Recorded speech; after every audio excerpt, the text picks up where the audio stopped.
ونعم الوكيل.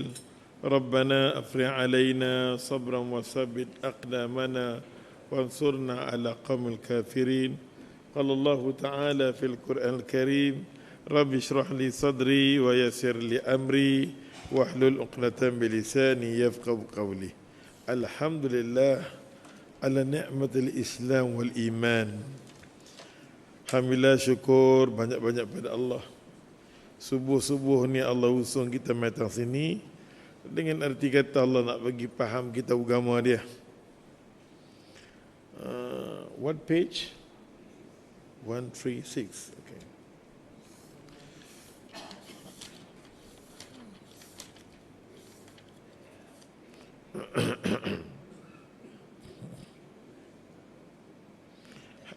Muka surat 136. Hadis 274. Hadis 274. Muka surat 136, hadis 274. An Anas bin Malik radhiyallahu anhu.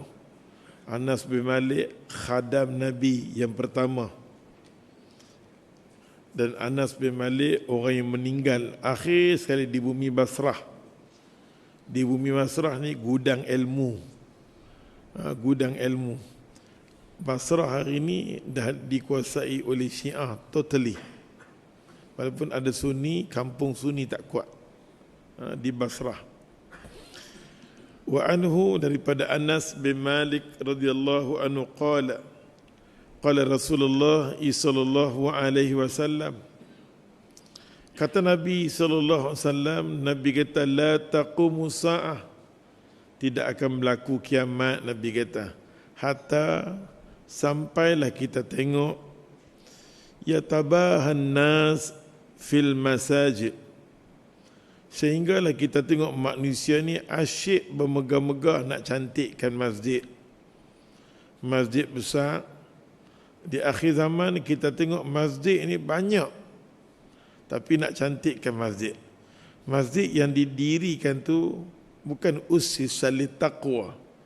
Asas masjid diri bukan untuk ketakwaan, untuk bermegah-megah, untuk kecantikan. Masjid punya besar, kuliah apa pun tak ada. Masjid punya besar, kuliah tauliah tidak dikeluarkan. Daripada Anas bin Malik radhiyallahu, ia berkata, telah bersabda Rasulullah sallallahu alaihi wasallam, tidak akan datang hari kiamat. Hari kiamat tak akan mai hinggalah orang-orang bermegah-megah dengan masjid. Maksudnya kiamat akan datang dengan ada satu tanda lagi di masjid. Ada hadis yang lain, orang yang masuk di masjid ni dah hilang hidayah dah. Orang masjid bergaduh, JK masjid bergaduh, orang yang main masjid ada hasad, orang yang main kuliah tak cantik perangai. Ni semua tanda-tanda akhir zaman. Kita bukan duduk zaman sahabat, kita bukan duduk zaman Quran, bukan kita duduk zaman soleh. Kita duduk zaman hari ini zaman fitnah. Zaman fitnah. Pasal tu Abdullah bin Mas'ud elok saja dia baca tentang tanda-tanda masjid. Tanda-tanda masjid, lalu dia baca ayat surah An-Naml ayat 82.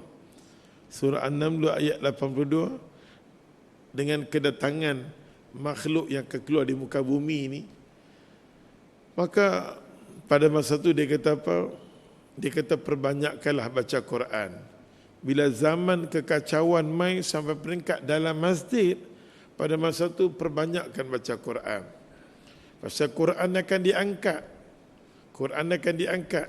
Lalu sahabat Nabi radhiyallahu anhum tanya, wahai Abdullah bin Mas'ud, tidak ada seorang di kalangan sahabat Nabi mentakwilkan ayat ni melainkan kelebihan tu ada kepada Abdullah bin Mas'ud.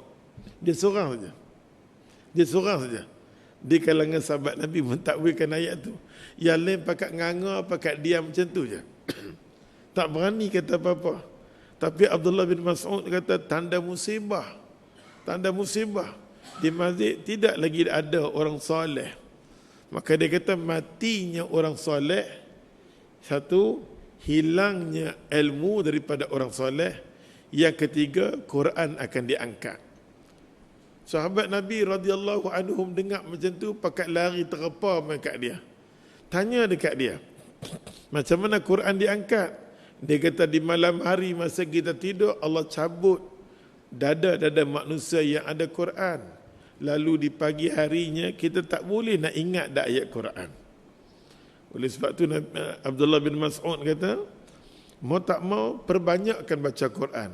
Mana-mana orang yang baca Quran siang dia, pagi dia, malam dia, Allah akan jauhkan dia daripada fitnah.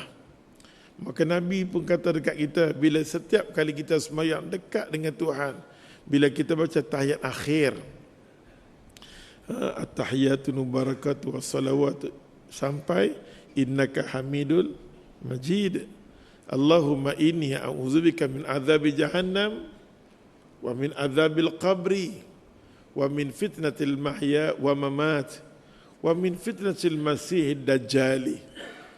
Selalu kita doa macam ni. Kita takut zaman kita duduk ni zaman tak cantik dah. Zaman tak cantik dah. Pasal tu kita yang duk main semayang mengaji ni, kata Abu Darda. Abu Darda adalah salah seorang sahabat Nabi yang sahabat-sahabat yang lain duk pakai tengok kat dia. Pikir dekat dia, pikir dekat dia ni. Pasal dia baik Abu Darda ni. Cuma semua geng-geng dia bila mai Islam, Nabi cakap semua ada masuk Islam. Dia tak masuk lagi. Dia tak masuk lagi Islam. Dia punya fikir pasal dia. Nampak tak? Kita pun kena ada fikir juga. Tak ada fikir. Kita kena fikir kat dia. Kita fikir macam mana ni. Terutamanya keluarga kita yang terdekat. Kita mai kuliah ni, kita kena panjang jauh. Orang yang paling baik dengan Abu Darda ni sampai mengadu dekat Nabi, Abdullah bin Rawaha. Ada riwayat mengatakan Muhammad bin Maslamah, kawan dia paling baik. Tapi dalam kitab Bidayah wa Nihayah, Ibnu Katsir kata yang paling dekat dengan dia Abdullah bin Rawaha. Abdullah bin Rawaha bila masuk Islam, Abu Darda tak masuk lagi. Dia punya fikir pasal kawan ni, mengadu kat Nabi. Nabi diam, Nabi tak kata apa-apa. Kawan dia lebih tahu macam mana nak buat kat dia. Abu Darda ni dia buka kedai, dia nanti ambil tokong dia sayang, dia usung, saat dia sayang, saat dia cium, saat orang yang masuk Islam ni dia tengok kat dia lemah perut. Depa duk tengok kat dia, depa cemas, depa tak apa punya raplah kawan ni. Depa duk tengok kat dia, dia kata macam mana nak tolong dia. Asal depa masa belum masuk Islam sama geng dengan dia jugalah, jenis geng pecanyok. Tapi bila mana mereka dah masuk Islam, mereka tengok perbuatan dia buat tu, macam mana nak tegur dia. Asal dulu sama join dengan dia, satu kedai semua sekali. Ni lebat hidayah. Abdullah bin Rawaha kata, macam mana aku nak tegur kat dia. Dia ambil masa, dia study betul tentang kawan ni. Dia tahu kata dia akan pergi waktu dia pergi kedai jual tokong. Pada masa tu dia pergi rumah Abu Darda. Bila sampai di rumah Abu Darda, tokong-tokong yang disusun cantik elok, dia pergi pecah semua. Abdullah bin Rawaha, Muhammad bin Maslamah, geng-geng sahabat Nabi pergi pecah semua ni. Bila pecah, Abu Darda balik daripada rumah, tokong-tokong yang dia sayang semua hancur. Dia tengok balik-balik, dia punya rindu daripada kedai dia teringat kat tokong dia. Ada satu tokong dia tak bawa, dia sayang. Dia patahlah balik. Bila dia patah balik, riwayat ni semua ya Allah, ada macam cerita-cerita sahabat tu. Balik. Bila dia balik, subhanallah, dia tengok tokong dia semua pecah. Dia pergi ambil sepihan tu semua dia ambil, dia lempak balik. Dia kata kat tokong dia, Tuhan aku, awak tak boleh bela diri Orang nak pukul orang nak buat lawan. Tengok Abu Darda pun ajak lawan, tetap lawan. Lawan, dia kata kat tokong, awak hantar lawan pasal apa serah diri. Akhirnya dia jumpa, dia kata kat isteri dia, Lani juga pergi ambil ayak satu baldi. Ni bahasa kita lah. Ambil ayak satu baldi, aku nak mandi. Lepas aku mandi, aku nak kalau boleh baju yang cantik-cantik sekali aku nak pakai. Yang ketiga, aku nak jumpa Rasulullah sallallahu alaihi wasallam. Bila dia pergi jumpa dengan Nabi, Abdullah bin Rawaha, Muhammad bin Maslamah lari pergi rumah Rasulullah. Rasulullah tengok tu Abu Darda nak mai. Lepas dua takut lah kan. Takut dia nak serang ke apa ke. Abdullah bin Rawaha, ya Rasulullah tengok dia nak mai. Nabi kata, wallahi kedatangan Abu Darda hari ini dikabarkan oleh Allah Ta'ala tentang kemasukan Islam hari ini. Walaupun dia agak akhir di kalangan sahabat Nabi, golongan Ansar yang masuk Islam, tapi Allah isytihar tentang Islam dia. Abu Darda baca tentang dia dahsyat.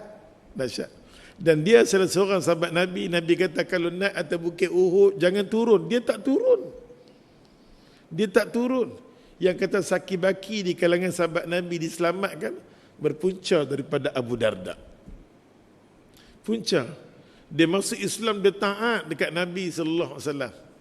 Allahu Akbar, dia ni punya dahsyat. Dia kata, ya Rasulullah, dia saudagar yang kaya raya. Dia bukan jenis macam kita punya kaya. Kaya kita semua hutang.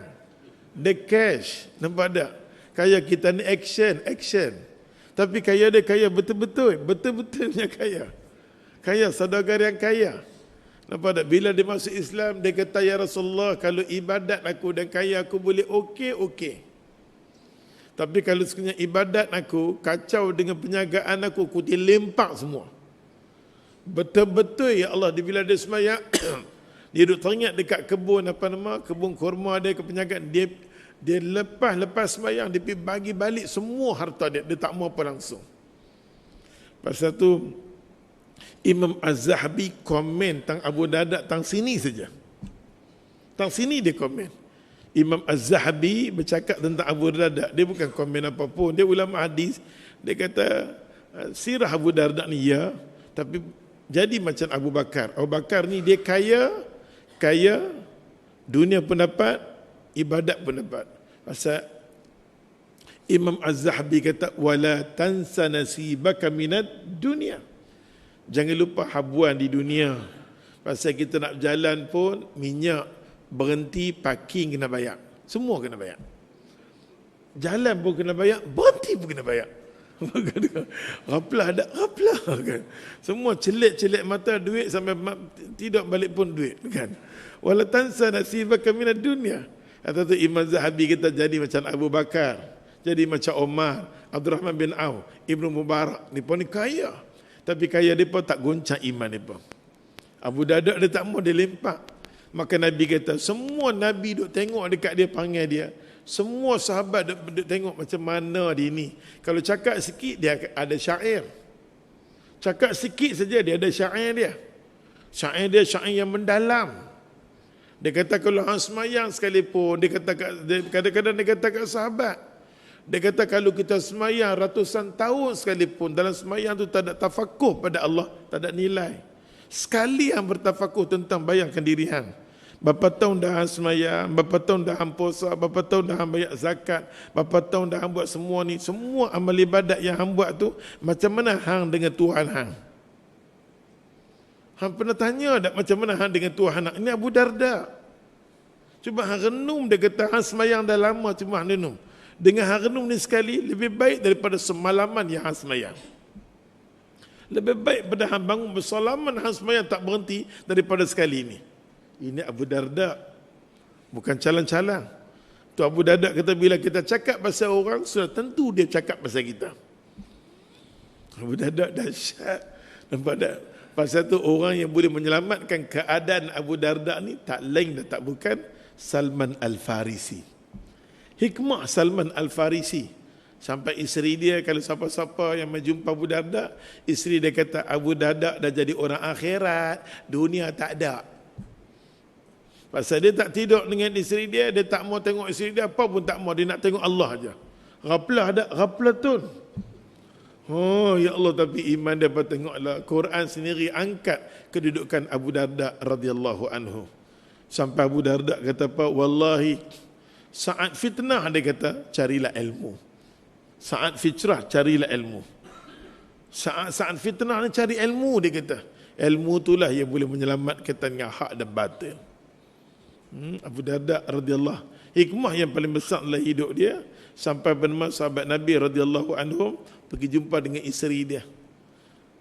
Kami dengar kedudukan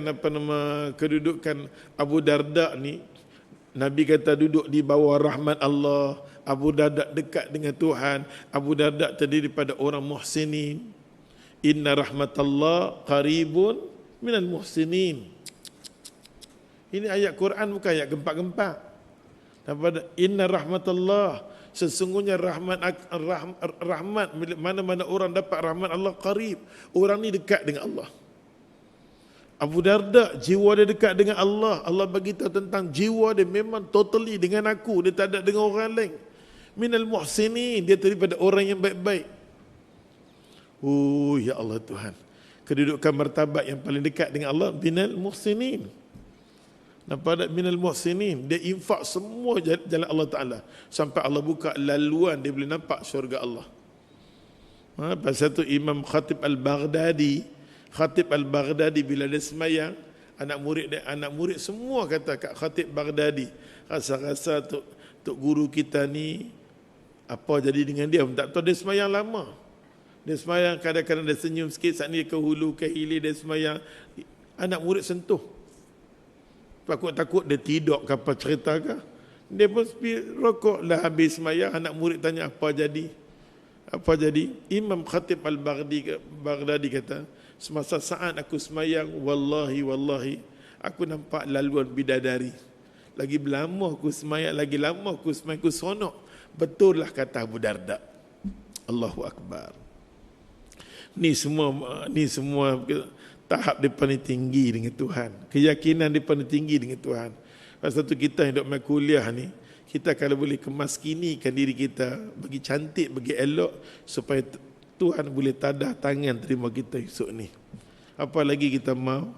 Kita dah akhir dah, hidup kita ni akhir dah. Nampak tak? Habis dunia ni, habis dah Tuhan dapat. Daripada kecil pun sekolah, masuk universiti dah, pensyarah pun dah, kahwin pun dah, anak pun dah, cucu pun dah. Cuma tunggu satu masa orang nak usung kita aja. Bila kita sedar kata hari kita dah dekat ni, cukup punya bagus. Pasal kita tak sedar lah, kita dah melupak, duk tergedik-gedik satu macam ni. Pasal kita tak sedar, kita duk rasa ni kita muda lagi, nak mampu. Nampak tak? Nabi kata bila mai tahu umur 60 tu kira habis dah. Tak ada apa dah. Yang kita kena slender dengan Allah, kita kata Tuhan, aku dapat nikmat Tuhan banyak sangat Tuhan bagi kat aku. Maka kita kena usung sikit nikmat Tuhan ni, usung nak jumpa dengan Allah dengan tanda syukur beriman kita dengan Allah. Allahu Akbar. Hadis ini nak ajak dekat kita, ya Allah, zaman yang kita duduk ni ialah zaman fitnah, terutamanya masjid. Kita masuk masjid-masjid yang besar-besar hari ni tak ada apa dah. Kita masuk masjid besar tapi jiwa kita tak seronok. Masjid kadang-kadang surau kecil-kecil rasa seronok. Saat ni imam tu baca, saat ni imam ni baca, seronok, kita ada seronok. Kecil lebih kurang ni masjid punya besar, nak mampus orang duduk tak sana, nampak tak? Yang nak mengajak pun susah, nak tengok dia duduk celah, situ duduk celah. Mana? Ni kecil macam ni senang kawal, daripada sini sampai ke sana boleh kawal. Nampak tak? Oleh sebab tu ya Allah Tuhan, zaman yang kita duduk ni, maka Abdullah bin Mas'ud kata, perbanyakkanlah baca Quran. Perbanyakkanlah baca Quran. Dalam sembahyang kita banyak baca doa yang Nabi ajak, jauhkan daripada fitnah. Maksud di sini kiamat akan datang dengan ditandai masjid yang dimegah-megah. Hukumnya bermegah-megah. Dengan bangunan masjid, pencantikan masjid, hukumnya adalah haram. Jangan masjid didirikan bukan atas dasar ketakwaan. Nabi pernah ghaban, Nabi pernah musnah satu masjid yang disuruh oleh Allah Ta'ala, Masjid Dirar. Masjid Dirar, Nabi Allah kata Muhammad ambil sampah pergi buang tak situ. Nampak tak? Didirikan oleh siapa dia? Abdullah bin Ubay As-Sahlul Al-Bahlul Al-Quraja. Allah bagi tahu kat kita satu cerita. Pasal tu masjid ni jangan duk sekat-sekat orang. Masjid ni rumah Allah Ta'ala, cuma Allah pinjamkan orang tu suruh jaga saja. Bukan dia jadi gangster di situ. Ada faham? Contoh, tak boleh lebih-lebih, sambung. Daripada Abdullah bin Abbas radhiyallahu anhu qala, Qala Rasulullah sallallahu alaihi wasallam, kata Abdullah bin Abbas, bila sebut tentang masjid, ayat mata dia meleleh. Abdullah bin Abbas bila dengar saja iqtarabatis sa'ah, hari dah dekat dah, hari kiamat dah dekat, ayat mata dia pun meleleh. Ibnu Kathir, salah seorang imam yang berani cerita berkenaan dengan tanda-tanda kiamat ni dah dekat. Iqtarabatis sa'ah, kitab Ibnu Kathir. Dia cerita berkenaan dengan tanda kiamat daripada A sampai Z, tak ada imam. Imam Sayuti dia karang sikit dia berhenti. Imam Zahabi tulis berhenti. Ibnu Mubarak kumpul hadis berhenti.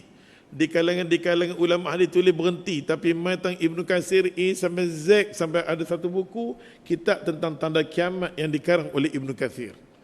Bila mai satu bab berkenaan dengan tanda kiamat dah dekat di masjid ni, dia baca-baca, dia menangis, tak boleh nak teruskan. Subhanallah. Tak boleh, kita nak beli buku Ibnu Katsir tengok. Tak boleh. Dia main tentang bab ni, dia takut, dia bimbang sampai tahap masjid pun di akhir zaman dah tak ada apa dah. Sampai satu zaman Nabi kata orang alim tak mau lagi main di masjid dah. Orang alim tak ada di masjid. Yang masjid yang masuk orang juhal. Dia sekat. Yang masuk semua jenis korko. Ni Nabi sebut kat kita. Nabi sebut tak ada lagi. Kita cari orang alim, tengok-tengok dia ada kat rumah. Kita nak jumpa dia tak mau jumpa dah kita. Ini tanda-tanda kiamat yang pada dengar daripada kuliah-kuliah ustaz-ustaz mengajar kan. Tanda-tanda dia. Maka kata Abdullah bin Abbas, Abdullah bin Abbas ni hidup dia menangis sampai di akhir hayat dia buta. Lalu nak doa dekat dia, Nabi dah doa, sahabat nak doa dekat dia, dia tak mau. Dia kata biarlah aku muta di dunia, jangan Allah nampakkan aku tanda-tanda akhir zaman. Aku tak mau ada. Biarlah Allah celakkan aku di hari akhirat kelak esok ni. Dia kata Nabi sallallahu alaihi wasallam, Nabi kata ma umirtu li tashyidil masajid. Allahu akbar. Rawahu al-Imam Abu Daud, disahihkan oleh Ibn Hibban. Rasulullah sallallahu alaihi wasallam bersabda, aku tidak diperintah menghiasi masjid-masjid. Nabi kata ma umirtu, masjid ni bukan untuk dihias nak begitu dah. Bagi nampak pasal tu di kalangan ulama-ulama hadis, kalau kita mengaji ilmu hadis di Pakistan atau di India, dia cukup marah kalau masjid dipahias. Tapi di India, Pakistan, kalau masjid macam sebut betul-betul macam pok-pok tu lah, macam nyok. Dia tu, dalam masjid macam-macam, hijau, saat ni warna tu dia tulis Allahu Akbar. Ayat Quran saat ni klik-klak. Pok-pok tu nampak tak? Dia ada macam cermin, apa macam nak kata? Dia ayat Quran dia buat cermin. Dia lukis macam cermin tu. Nampak tak? Oh, tapi macam ulama hadis dia tak mau. Dan masjid pun dia putih je. Okey, tempat sejuk dia buat putih. Itu kalau kita pergi tempat-tempat ulama-ulama hadis. Dia sendiri pakai putih, tempat dia putih, tempat tidur semua putih. Kita masuk bilik nak mengaji semua putih. Satu ayat Quran apa sikit sudah. Dia tak mau nak tulis merepek-merepek, gantung sini, gantung sana, gantung sini, gantung sana, semua tak mau. Bagi nampak macam ni masjid simple sudah. Sudah. Tak nampak kalang kabut ni dini pula yang beli apa ke gantung sini, dan gantung lah sekali jadi ayo. Ada faham? Oh ya Allah, memang kalau pergi belah sana Allahu Akbar, arugrak. Bedak. Kalau pergi belah sana subhanallahil azim. Tapi kita di sini janganlah. Okey, kita nampak ala kadar. Bagi nampak simple. Kalau rumah kita pun macam-macam kita bubuh. Saat ni tang sini pokok bunga, tang sini saat ni hutan naik, saat ni apa ke belah sana. Benda macam tu semua menyemak. Kita tengok pun semak. Bila duk tua ni semak. Tak larat, ambil penyapu pun tak boleh. Macam nak sidai penyapu tu. Apa tak? Semak kita nak buat. Pasal ada umur dah lanjut ni, nak lapang dada, masuk tanda pok, lapang. Nak tengok tang bilik, lapang. Nak lapang aja. Pasal esok ni mati pun lapang. Nampak? Ni sekali-sekali, ya Allah, apa-apa program nak buat di rumah. Sofa nak angkat je kena panggil 10 orang. Raplah. Siapa lah suruh hiduplah dengan berala kadar. Hidup dengan ala kadar. Dia menyenangkan kita, nampak tak? Oleh sebab tu Nabi SAW kata, ya Allah, Nabi tidak suka dihiasi keterlaluan masjid. Hukumnya dia kata menghiasi masjid adalah makruh. Hiasi masjid hukum dia makruh. Ulama dia tak kata haram di sini. Kerana tidak ada larangan syarak secara tegas. Dapat larangan secara tegas tu tak ada. Agama senang saja. Agama kita nak buat satu benda mesti ada nas. Agama hidup dengan dalil. Apa benda kita nak buat berkaitan dengan ibadat, dia dalil. Matang bab keduniaan, bentuk larangan. Ada tak benda tu larang? Ada tak agama larang kita duduk kebun bunga? Tak ada, okey pergi. Berkaitan dengan dunia ni semua, ada tak benda larangan? Kalau ada, jangan buat. Di dunia, ya Nabi larang.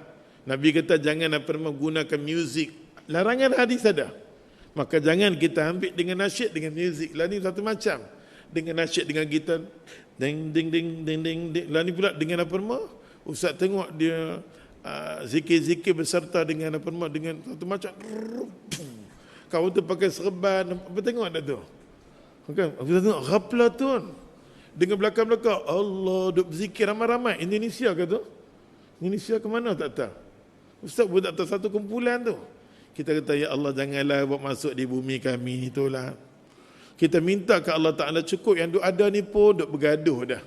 Jangan duk masuklah. Kita tak larat. Tak larat kerja-kerja pendakwah pun jadi tak larat. Kerja yang ni pun tak habis kita buat dengan duit yang hilang pun tak tahu nak cari. Pergi buat main lagi. Nampak tak kan? Nampak tak? Duit hilang pun susah nak jumpa. Oleh sebab tu ya Allah ya Tuhan, maka kita agama ni dia main dengan nas, jadi tak boleh buat ikut suka. Nabi buat main semua nas. Macam ni, nak zikir macam ni, semua ada. Imam Nawawi buat satu kitab, macam mana nak kata Nabi celek mata sampai Nabi tidur balik. Apa Nabi? Ambil pakai. Buat masa ni zaman fitnah ni semua kita pakai kitab-kitab ulama-ulama yang muktabar untuk nak selamatkan diri kita. Riyadhus Salihin tu ada, ambillah kitab Riyadhus Salihin. Bila kita tengok cek kitab Riyadhus Salihin, kata Imam Nawawi kata dalam Sahih Muslim, Nabi kata bab kubur roh nanti mai hari Imam Nawawi kata roh nanti mai hari malam Jumaat dekat rumah kita. Tengok dalam tu Imam Nawawi tak kata pun. Dalam Muslim tak ada pun. Yang kata roh tu mai macam manakah saat ni ambil pasiak dia. Kita kata bab ghaflah ada ghaflah. Hari ni orang mengaji tahu bukan orang ikut-ikut. Walaupun dia dengar satu fatwa dia refer balik, dia check balik dia. Buku dah ada, kitab dah ada. Jangan fitnah tak ada imam. Dia tu ulama hadis. Kalau kita kata Imam Nawawi kata roh tu mai malam Jumaat, nampak tak? Itu orang dululah. Ini orang mengaji, okey? Mana pada tengok tam mana ada Sahih Muslim, tambak mana ada. Hari ni orang mengaji. Nampak tak? Orang mengaji, bab gila-gila tu orang tak dengar ada. Ni hikmah orang mengaji, nampak tak? Pasal tu agama hidup dengan dalil. Perbuatan dunia larangan. Cukup dah apa yang Nabi buat, dah cukup dah untuk kita. Maka tidak ada larangan syarak kita secara tegas. Tak ada larangan kalau kita buat semua tu, tak ada larangan. Kalau dia kata kalau dia kata macam ni, Ustaz, walaupun saya buat upacara ni tak ada larangan dalam hadis, tak ada larangan pun dalam Quran baik, sunnah baik. Katalah kita duduk bulat-bulat, cara zikir kita saat ni angkat kepala, angkat balik, contohlah. Apa ada contoh? Kan ada satu zikir cantik kita tengok di mana? Di Turki ke di Tunis ke mana? Macam bunga dia. Saat ni dia jangkit, nampak macam bunga. Bulat macam tu. Apa tengok tak? Apa ni apa pun tak tahu. Allah ya Rabbi, nampak bunga aja. Kita nak buat bulat macam tu. Macam di Pakistan, tengok kalau dia semayang, sini, kiblat dia bulat. Di Pakistan dia semayang, kiblat. Sini boleh semayang, dia bulat. Imam duduk atas sini, kita duduk keliling dengan imam tu. Nampak tak? Kesemua tu memerlukan nas. Perbuatan tu memerlukan nas. Nampak tak? Maka dia tanya, mana larangan? Larangan mana yang kata tak boleh buat, mana larangan? Kita kata agama nas. Larangan memang tak, dia nak buat tu mesti nas. Larangan tak ada. Contohnya kita, Dia nak sembahyang maghrib 3 rakaat. Mana larangan kata tak boleh 3 rakaat? Memang tak ada pun. Memang tak ada pun nas kata 3 maghrib 3 maghrib. Larangan tu tak ada. Larangan mesti keduniaan. Syarak dia bina macam tu hukum. Kalau semua nas, mana dalil kata tak boleh. Kita tanya pula mana dalil yang buat? Bergaduh, nampak tak? Oleh sebab tu larangan syarak yang mengatakan kita kena kalau buat menghiasi masjid ni haram, tak ada. Maka kita boleh, tapi jangan keterlaluan. Ulama mengatakan makruh. Anas bin Malik radhiyallahu anhu qala, Anas bin Malik radhiyallahu anhu kata dia, ini bab berkenaan dengan kita masuk masjid. Maka Nabi kata, ya Allah, mana-mana orang boleh masuk masjid, dia keluar daripada masjid atau keluar daripada surau, ni tempat kita untuk musalla, ni musalla. Wa khususiyah, ulama kata khusus, bab ni tentang musalla, tempat orang ibadat musalla, tempat orang ibadat musalla. Nampak tak? Mana-mana orang boleh masuk dalam masjid, dia ke atas surau, dia keluar. Dia bak keluar, dia nampak apakah dia simpan. Saat ni nampak apakah dia simpan. Dia simpan, dia pergi di luar, dia bak keluar benda tu balik, dia sudah mencuci dosa-dosa dia. Allahu Akbar. Tengok dia kata. Qala Rasulullah sallallahu alaihi wasallam, kata Nabi sallallahu alaihi wasallam, Nabi kata, Uridat alayya. Allah Subhanahu wa taala kata, wahai Muhammad, diperhatikan kepadaku, wahai Muhammad, Allah nak bagi special untuk umat hang. Allah nak bagi special untuk umat hang boleh dapat ganjaran. Dia kata ujur ummati. Nabi kata, wahai umat aku, pandanglah, tengoklah bila masuk dalam masjid ni, Allah nak bagi setiap orang yang masuk dalam masjid, orang dapat pahala dengan apa? Hatta, dia kata, sekalipun dia kata seorang laki-laki, dia kata yukhrijuha ar-rajulu minal masajid hatta qadatu. Dia masuk dalam masjid, sekalipun dia kata seorang laki-laki yang membuang kotoran daripada masjid. Maksudnya kita dapat pahala. Mana-mana maksud hadis ni, mana-mana orang masuk masjid, masuk surau, dia ambil sikit. Sahabat nanti berbual sini, dia ambil apakah dia sikit, dia ambil benda tu, dia buat keluar, dia buang balik, dia dapat ganjaran pahala yang tidak terhingga. Satu. Yang kedua, dia mencucikan dosa-dosa dia. Cuci dosa-dosa dia. Ini berkenaan dengan masjid, bukan bagi pengotok. Kita pun kadang-kadang kita kata ke AJK masjid lah ni, ustaz kalau main surau apa ni, satu bagus, bersih. Walaupun nampak simple kan, berabuk apa-apa. Kalau tidak setengah serawang, merawang. Nampak tak? Jagalah masjid, surau tempat kita semayang. Kalau rumah kita dosa-dosa lap, dosa-dosa lap. Yang kita ni main sikitnya manusia ke? Macam-macam jenis ada, yang berbau lah, yang tak bau lah, yang macam-macam, yang macam-macam Rapelatun. Nampak tak? Dia nak pergi jumpa dengan sultan, dia makamnya cantik.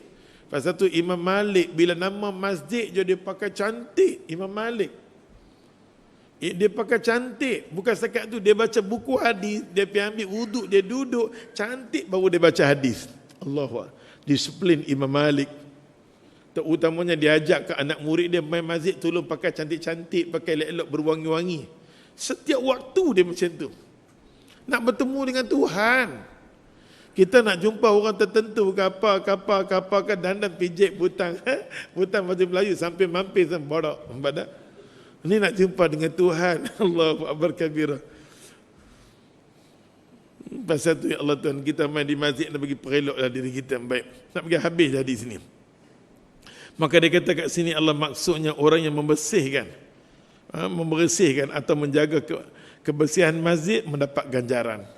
Cuti-cuti ke, panggillah anak-anak kita. Kita kata, ya Allah ya Tuhan, Tuhan dah selesai banyak masalah aku hari ni, rasa lapang dada. Tengok-tengok laki dah bangkit, anak-anak semua dah bangkit, jomlah kita kata ke AJK masjid, tepat pukul 10 kita nak main kat surau ni, nak main vacuum secara peribadi. Vacuum kita punya saja nak cuci, nak lap, kami minta boleh dah? Allahu Akbar. Pahala yang tidak terhingga. Ini tawaran Allah bagi kat kita masa kita hidup. Esok ni kita mati, jangan kita buat drama. Farji'na na'ma soleh, jangan. Pada masa tu Nabi kita badiru bil a'mal. Badiru bil a'mal. Nabi kata jangan duk main ayat ni. Nabi kata jangan kita kata kat Tuhan, Tuhan kembalikan aku di dunia, aku nak jadi orang soleh, aku nak jadi buat semua amalan yang baik. Nampak tak? Au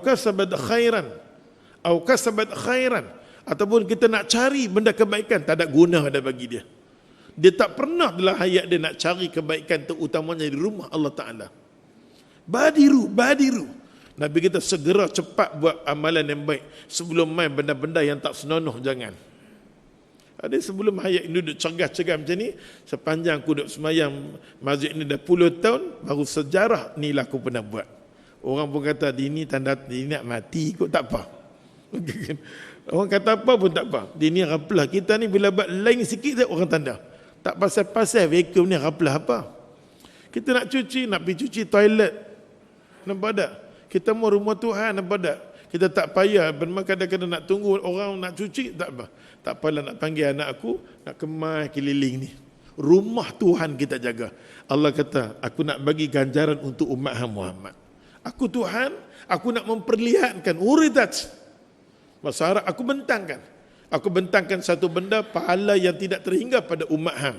Umat hang boleh jaga masjid aku, umat hang boleh jaga kebersihan masjid aku, ganjaran pahala daripada aku nak bagi. Allah bentangkan khusus untuk umat Muhammad. Nampak tak? Jadi pernah hidup kita buat sekali pun jadilah. Duduk di rumah, tak tahu nak buat apa, duduk menilau, lah sekali pergi shopping. Nampak tak? Nak pergi shopping, IKEA pun buka baba. Teringin nak makan kari pak ada telur tu kan.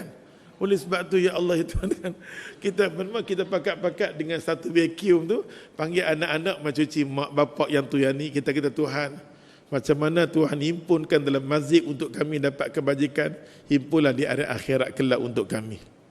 Kita kena pandang tu, bila kita tengok isteri kita, pandang tengok anak pinak kita, pandang satu ayat saja Tuhan kata kat kita, qu anfusakum wa ahlikum nara wa quduhan nas wal hijarah wan nas wal hijarah.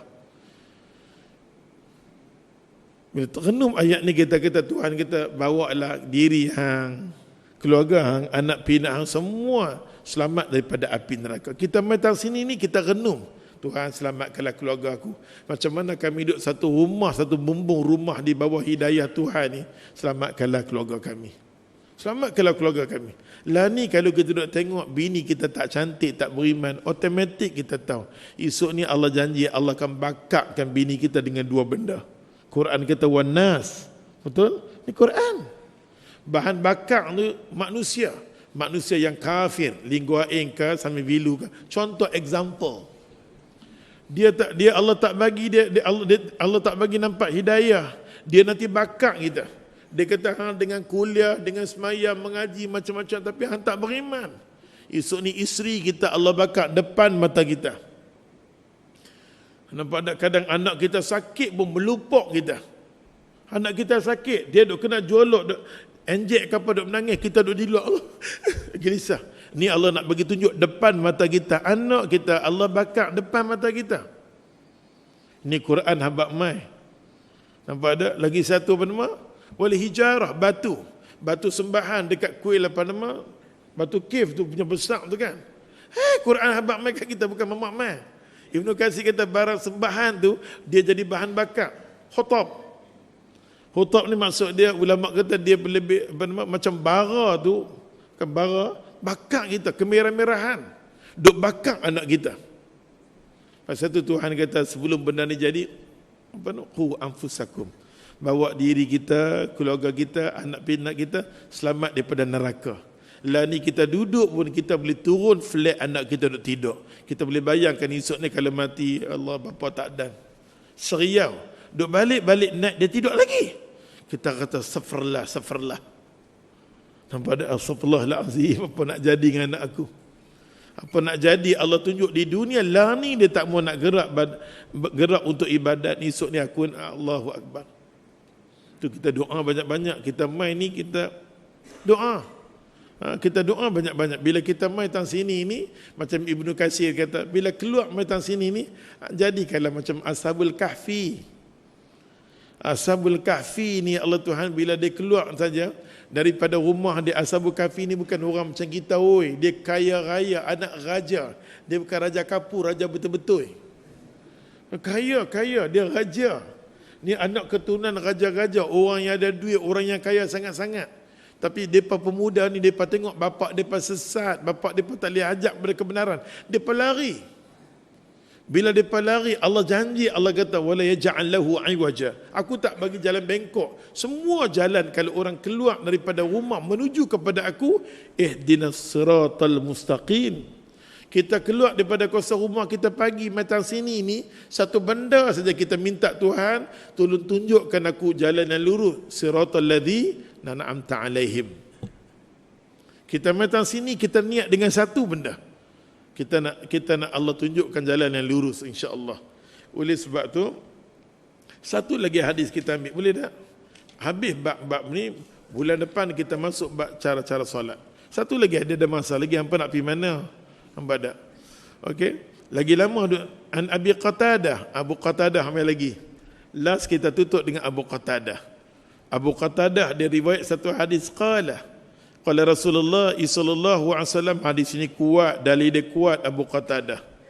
Idza dakhala ahadukumul masjida, mana-mana orang kalau masuk masjid. Masjid di sini yang ada solat Jumaat. Sama ada asal dia Jumaat ataupun dia baru dinaik martabat Jumaat, tetap ulama kata boleh. Setengah ulama mengatakan masjid yang asal saja tapak di masjid, itu dapat tahiyatul masjid. Kalau tempat yang baru dinaik taraf untuk di solat Jumaat, ulama kata setengah kata dia tak ada tahiyat, setengah kata ada. Yang paling penting kita ambil jalan tengah, dia ada Jumaat, ada tahiyatul masjid, habis. Kalau setengah orang tu pasal dia baru buat Jumaat, tak apalah.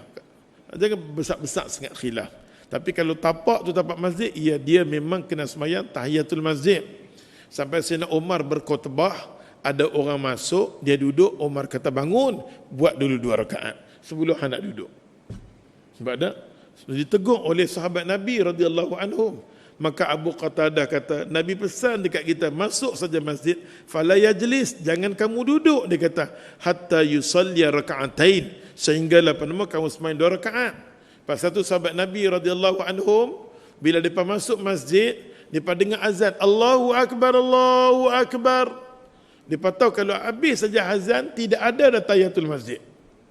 Cuma ada qabliyah dah. Oleh sebab tu tengah-tengah azan, kalau nama dia kitab Salatul Mu'min, rujuk tempat Salatul Mu'min, asna al-azan. Bab berkenaan dengan tengah-tengah. Pasal tu tempat kita ni bila dengar azan, terus kita berdiri. Sahabat Nabi kalau tengah-tengah azan, dia masuk saja, dia akan sembahyang tahiyatul masjid. Masa tu waktu tahiyatul masjid masih ada lagi. Dia masuk tengah Allahu akbar, dia Allahu akbar. Dia dapat tahiyatul masjid. Lepas tu dia bangun pula, dia buat qabliyah bagi sembahyang tu. Zuhur ke, asar ke, nampak tak? Boleh. Bagi kita, ni dengar baru ni, baru tak baru, hang buka. Okey? Nampak tak? Baru tak baru, kita buka. Kalau kita tak seronok, berdirilah kamu sebelum kamu diberdirikan. Habis. Terus jadi isu yang anak sembahyang benda sunat. Cuma nak kata di sini tahiyatul masjid, maka ulama kata bila ada buat qabliyah, maka tidak ada lagi tahiyatul masjid. Habis. Ini perbincangan ulama kata, macam mana ustaz? Saya nak sembahyang tahiyatul masjid ke qabliyah, tapi dah lepas azan masuk buat qabliyah, tidak ada lagi tahiyatul masjid. Tidak ada. Setengah ulama dia berpegang sikit sangat pendapat mengatakan ya, tetap tahiyatul masjid, tak apalah. Perbincangan di kalangan ulama. Baik.